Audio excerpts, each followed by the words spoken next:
Assalamualaikum warahmatullahi wabarakatuh.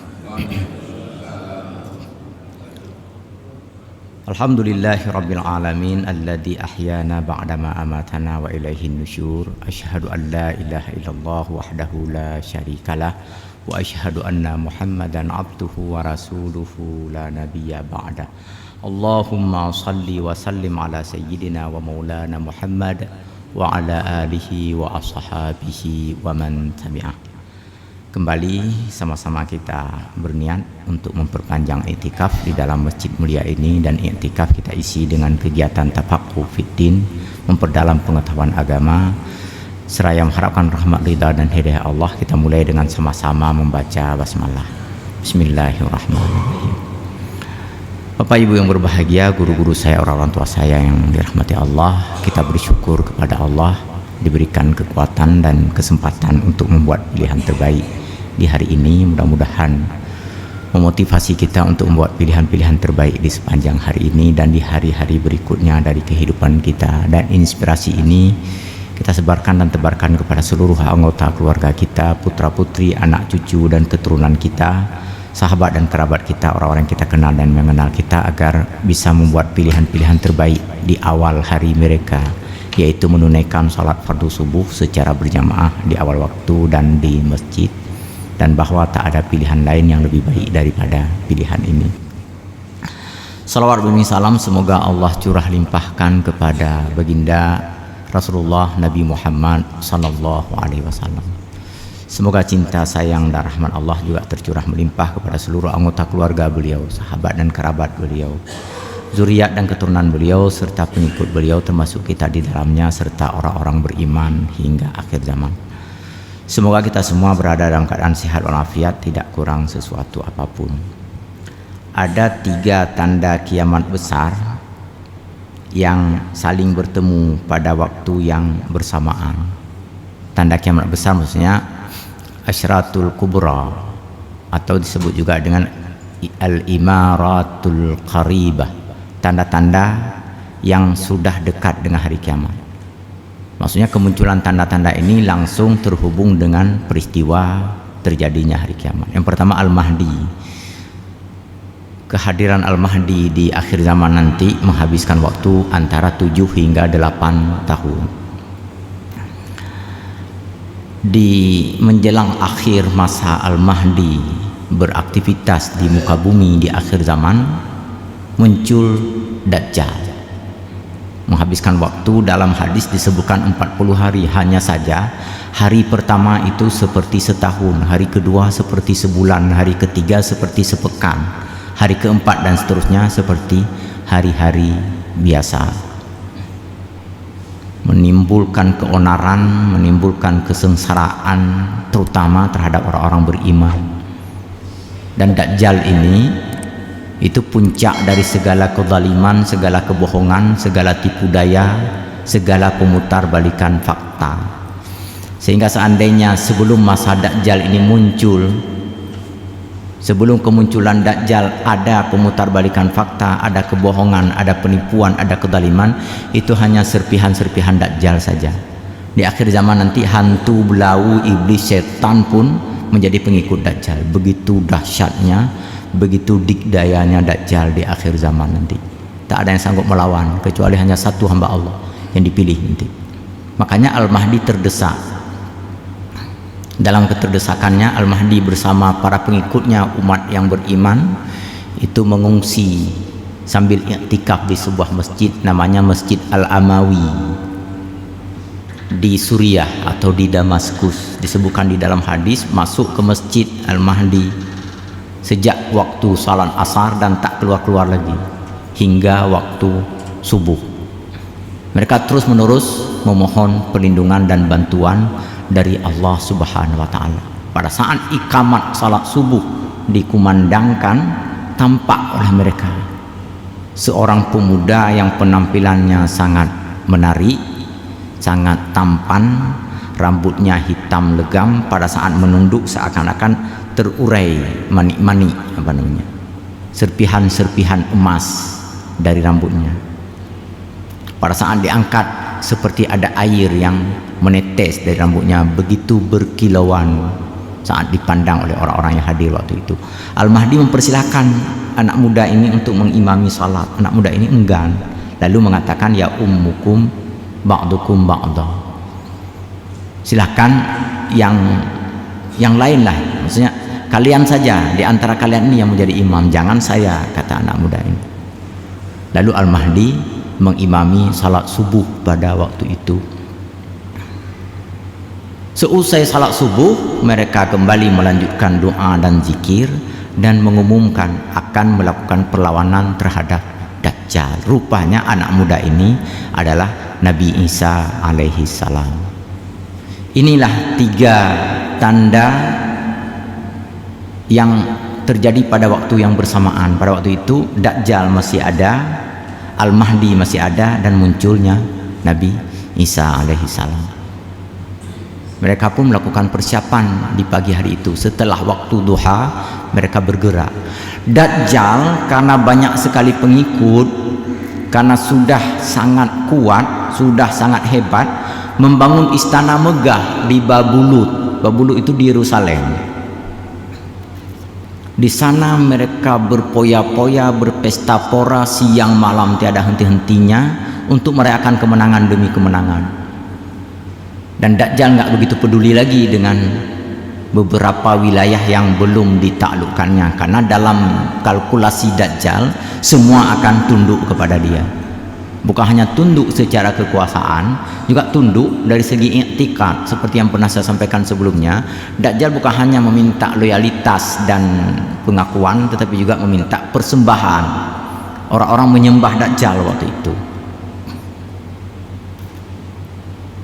Jadi di Babulut itu Dajjal bersinggah sana, berpesta pora bersama para pengikut-pengikut setianya, Nabi Isa, Al-Mahdi, dan orang-orang beriman akhir zaman menuju ke Babulut dari Damaskus.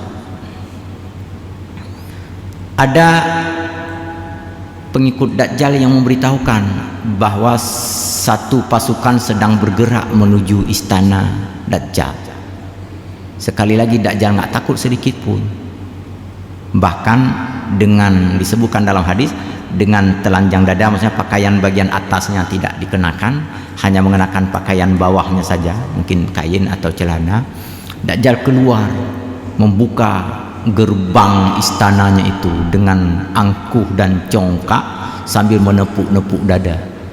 Masih adakah makhluk di bumi ini yang mampu menghadapi Dajjal?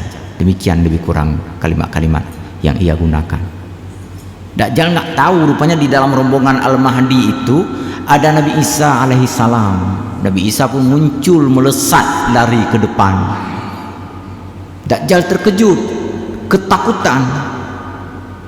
Dalam terkejut dan ketakutan itu, ia pun balik kanan berlari melompat semua tembok istananya itu. Saking cepatnya ia berlari, disebutkan di dalam hadis, kulitnya ini terkelupas, bahkan dagingnya bercucuran, darahnya bercucuran di mana-mana. Karena begitu takutnya, meleleh seakan-akan tubuhnya. Ia lari, dan Nabi Isa pun tidak membiarkan Dajjal lepas dari kejarannya. Nabi Isa mengejar tanpa henti, yang orang lain tak sanggup mengejarnya. Dengan sebilah pedang emas, Nabi Isa menusuk di antara kedua mata Dajjal. Disebutkan di dalam hadis, di tempat yang ada tulisan kafara di sini, antara mata kanan dan mata kiri. Berakhirlah riwayat kehebatan Dajjal di tangan Nabi Isa alaihissalam, disaksikan oleh seribuan pengikut Imam Al-Mahdi dan orang-orang beriman lainnya. Selesai Dajjal, Nabi Isa alaihissalam mengumumkan beberapa hal sebagaimana disebutkan di dalam hadis riwayat Abu Dawud Ibnu Hibban dan Ahmad.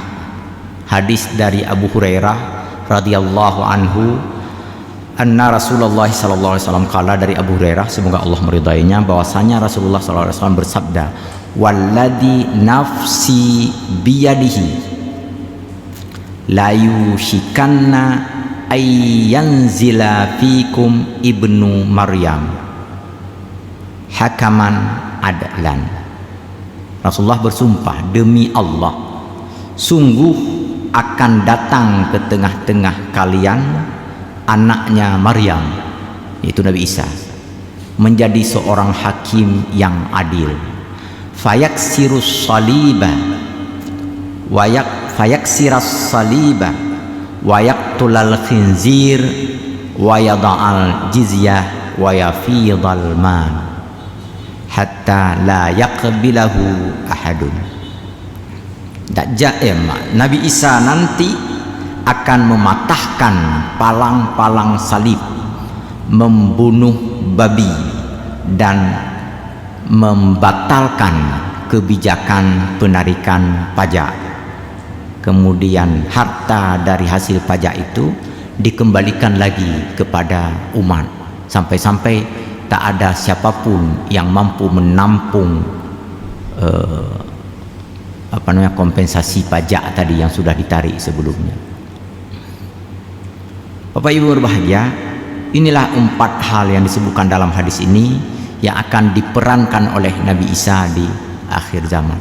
Di dalam hadis lain disebutkan, karena Al-Mahdi masih ada bersama Nabi Isa dan Dajjal tadi sudah kalah, maka Al-Mahdi menargetkan selanjutnya adalah menyerang dan memerangi semua pengikut Dajjal. Orang-orang kafir nanti kembali beriman, orang-orang yang bodoh tadi yang tertipu oleh Dajjal kembali kepada kebenaran, kecuali orang-orang Yahudi yang memilih untuk bertempur habis-habisan. Makanya kata Rasulullah, la taqumus sa'atu hatta tuqatilal yahuda jami'an. Kiamat belum akan terjadi sebelum kalian memerangi semua orang Yahudi, sampai mereka lari dan bersembunyi di balik batu, dan batu pun memberitahukan kepada kalian, wahai orang Islam, ada Yahudi bersembunyi di balikku ini, maka bunuhlah dia, kata batu. Begitu pula ketika bersembunyi di hutan, pohon-pohon itu berteriak, ya Muslim, hada Yahudi warai, wahai orang-orang Islam, ada Yahudi di sini, bersembunyi di balik batang-batang kami, pohon-pohon kami, bunuhlah dia. Sampai begitu, tak ada yang berpihak kepada Yahudi. Kenapa? Karena Yahudi kawannya tadi itu tadi, Dajjal, setan, hantu, blau gitu. Pohon dan batu pun nggak mau berkawan sama Yahudi. Maka saya heran kalau ada orang negeri ini yang berkawan sama Yahudi gitu. Baik-baik ingat di ujung. Jadi kembali ke sini.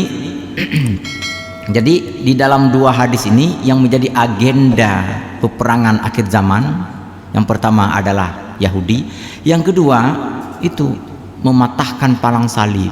Apa maksudnya ini? Apa maknanya ini? Muhammad Al-Arifi yang menulis kitab Ensiklopedia Akhir Zaman mengatakan bahwa di antara hikmah banyaknya penganut agama Nasrani sekarang ini atau di akhir zaman adalah turunnya Nabi Isa nanti mengoreksi kekeliruan penganut agama ini, dan semua mereka nanti akan kembali ke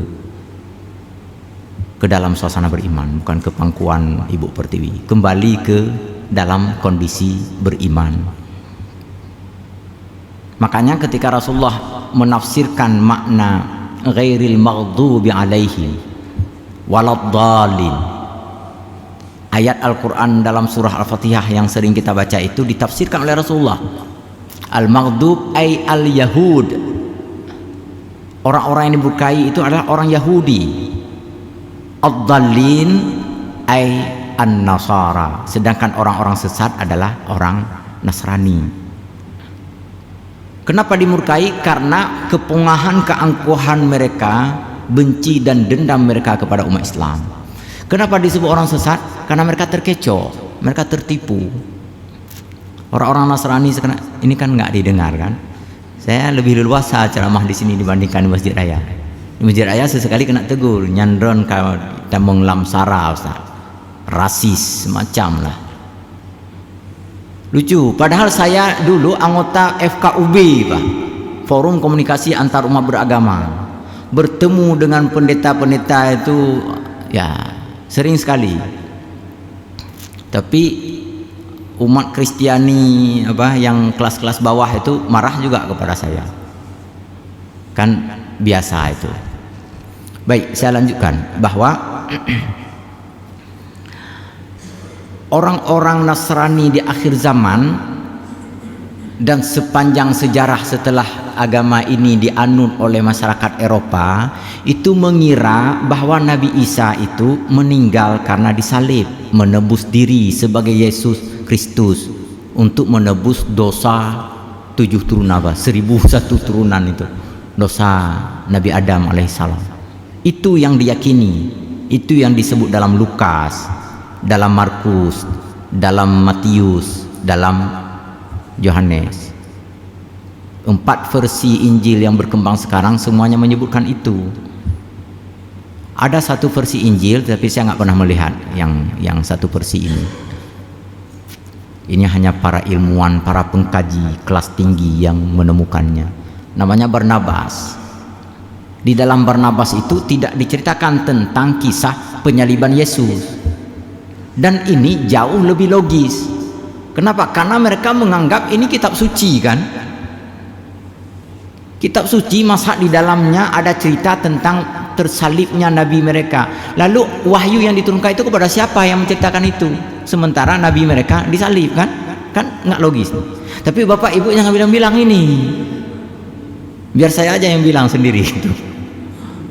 Nanti berperkara kalau kita bilang itu, maksudnya bermasalah. Umat nah YouTube lah ini.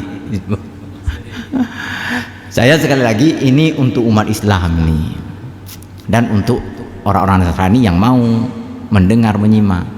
Ada 2 dalam sejarah, bukan sejarah, dalam beberapa tahun ini ada 2 orang, alhamdulillah, orang Nasrani memeluk agama Islam setelah mendengarkan ini, karena mereka mau mendengarkannya. Cuma memeluk agama Islam bukan karena ini, mungkin karena faktor-faktor lain yang panjang. Tapi ketika sampai pada pembahasan ini, mereka mau ikut serta berdiskusi dengan saya. Saya ladeni dengan perhatian penuh. Mungkin karena perhatian juga. Bapak Ibu, sekali lagi bahwa kisah penyaliban Nabi Isa itu sebagaimana diungkapkan di dalam 4 versi kitab suci mereka itu tidak terdapat pada sumber-sumber yang lebih orisinil, termasuk Injil Barnabas. Tidak.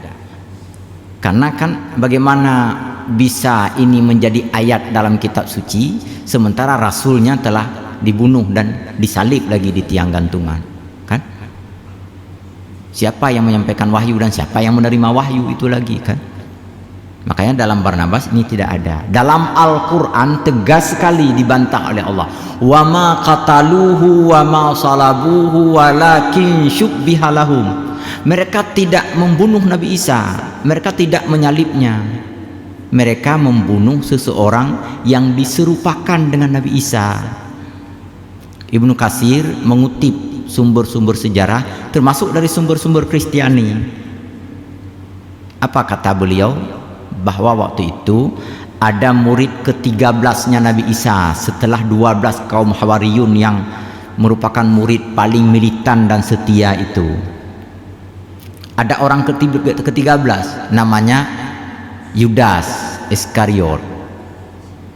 Yudas ini orangnya pembimbang dan peragu.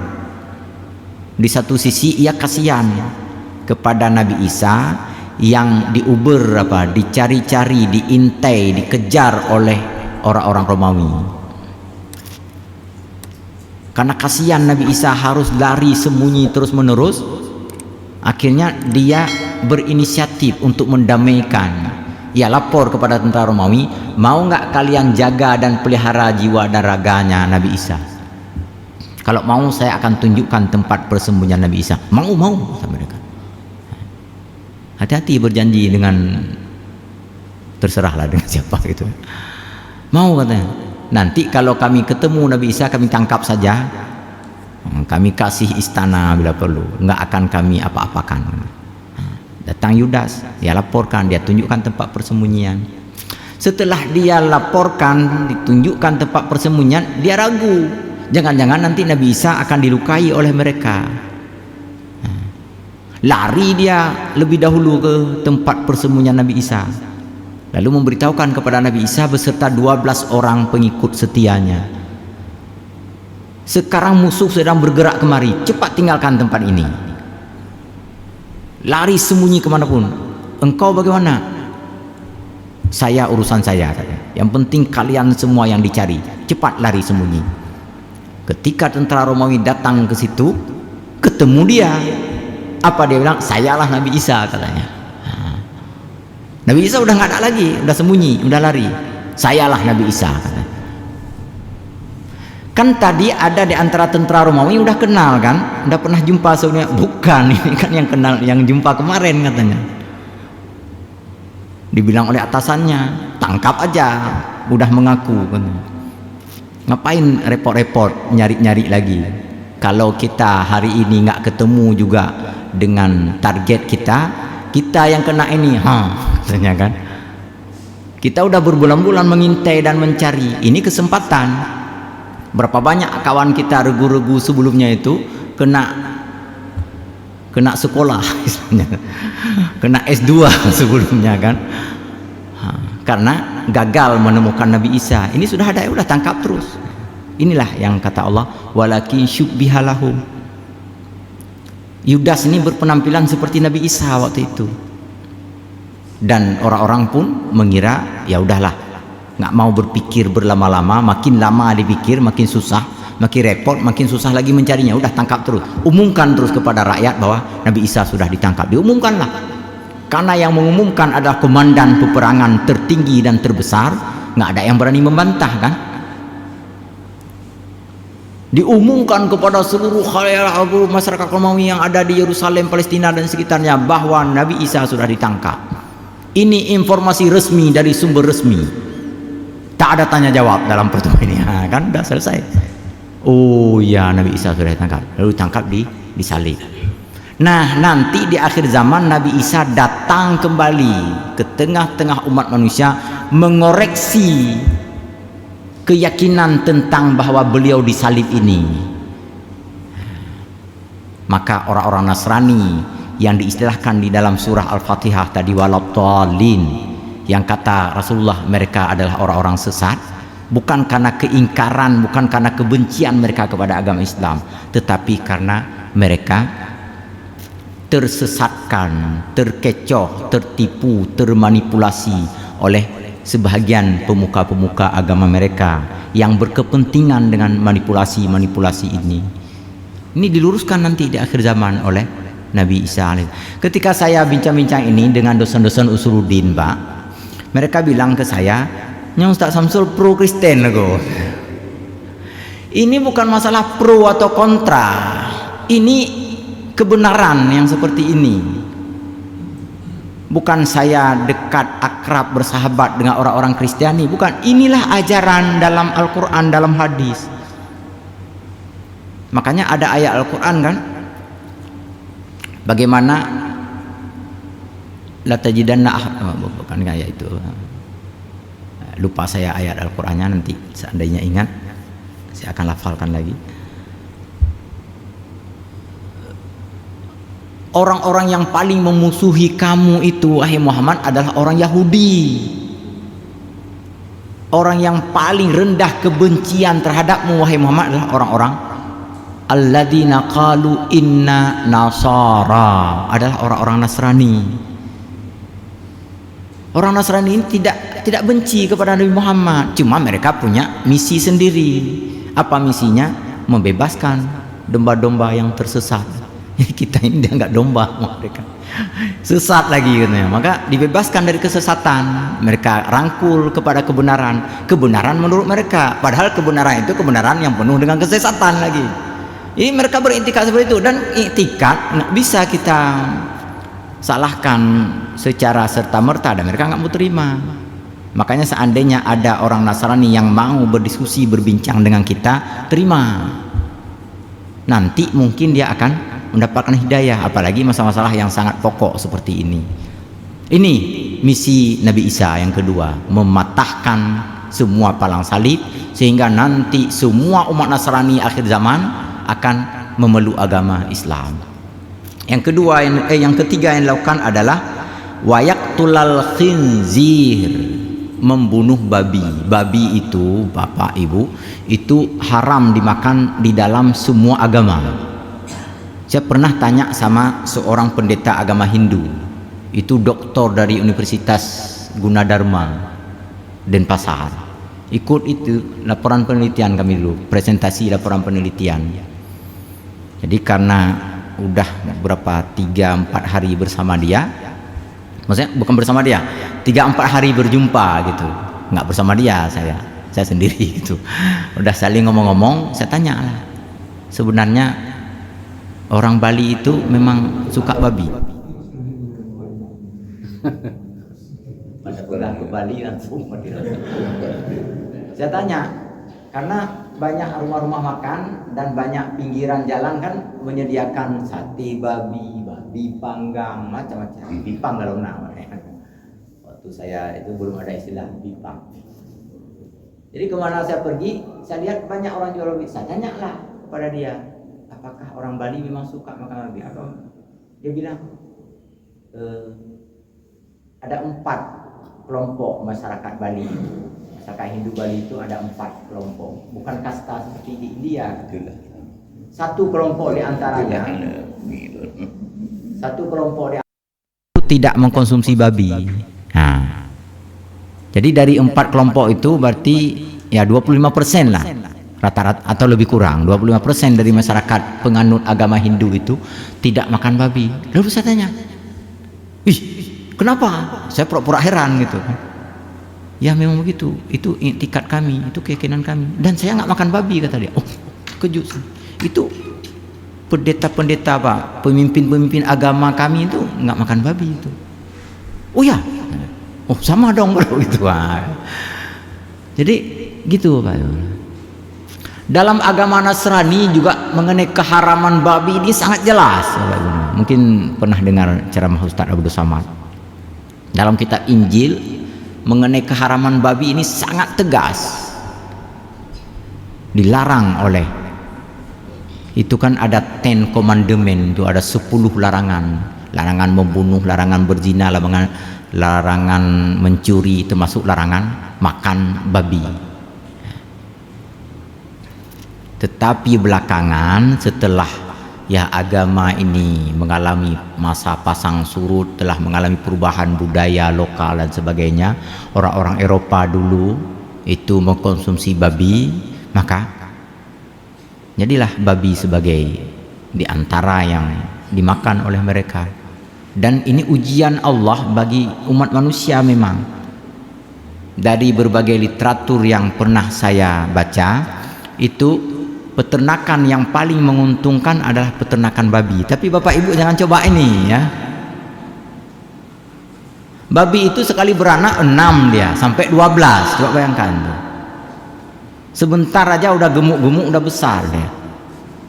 Makanan untuk babi itu kalau 3 hari 4 hari nggak dikasih makanan nggak apa-apa, dia kotorannya sendiri pun dimakannya.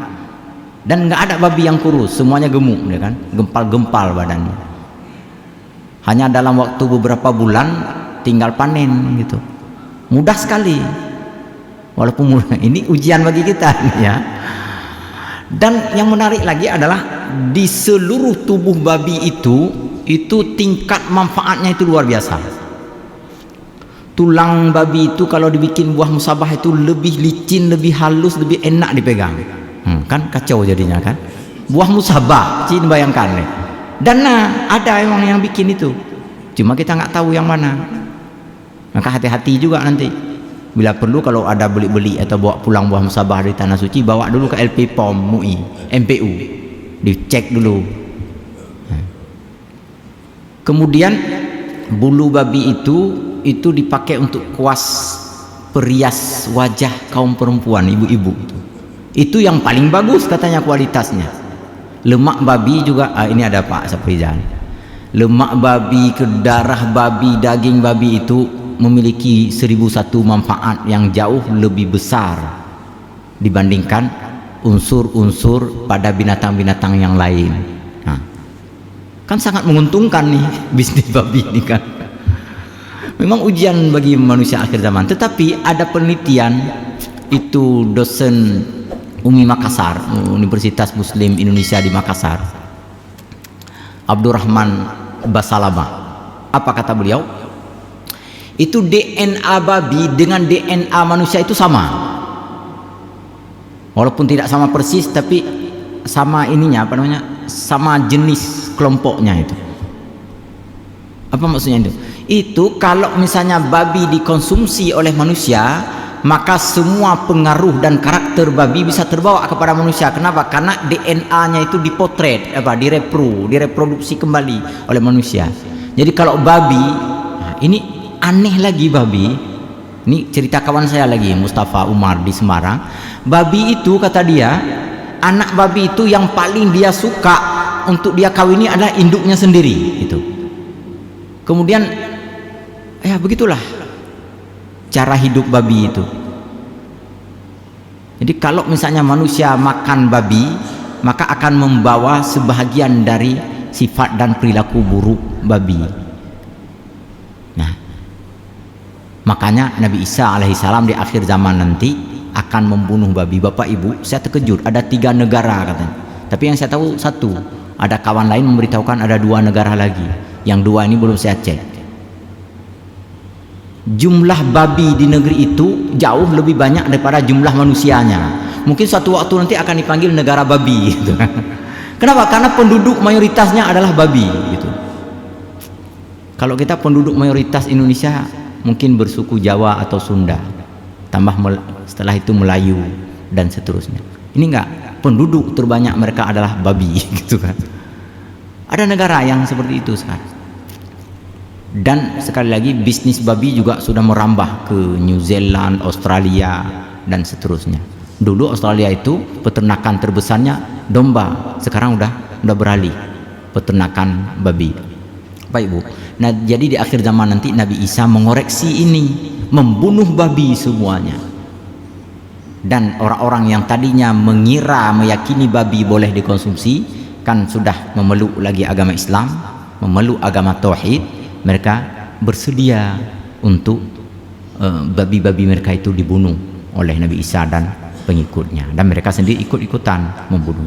Yang keempat yang dilakukan oleh Nabi Isa nanti adalah membatalkan kebijakan penarikan upeti atau pajak. Pajak dianggap menyengsarakan rakyat, membahagiakan para penguasa dan pejabat. Dengan pajak itu para elit itu dapat hidup dengan harta yang bergelimang, dengan kenikmatan yang luar biasa, sementara rakyat semakin tersiksa, semakin sengsara.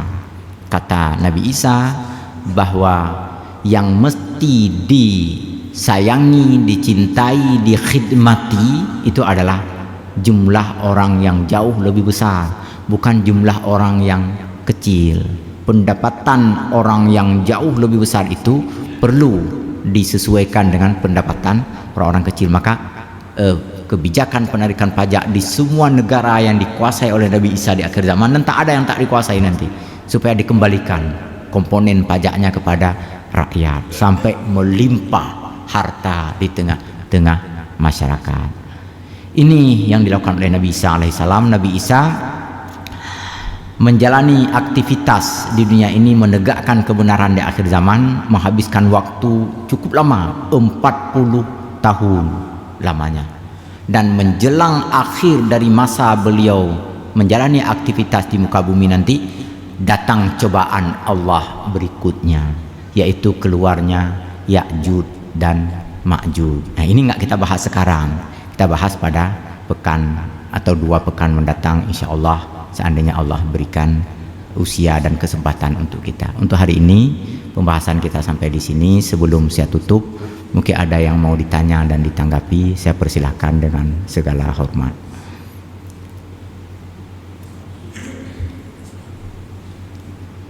Jika tidak ada, kita padai sampai di sini. Mudah-mudahan i'tikaf kita dan tafaqquh fid din kita diridha oleh Allah Subhanahu wa taala. Lebih kurang saya mohon maaf. Wassalamualaikum warahmatullahi wabarakatuh.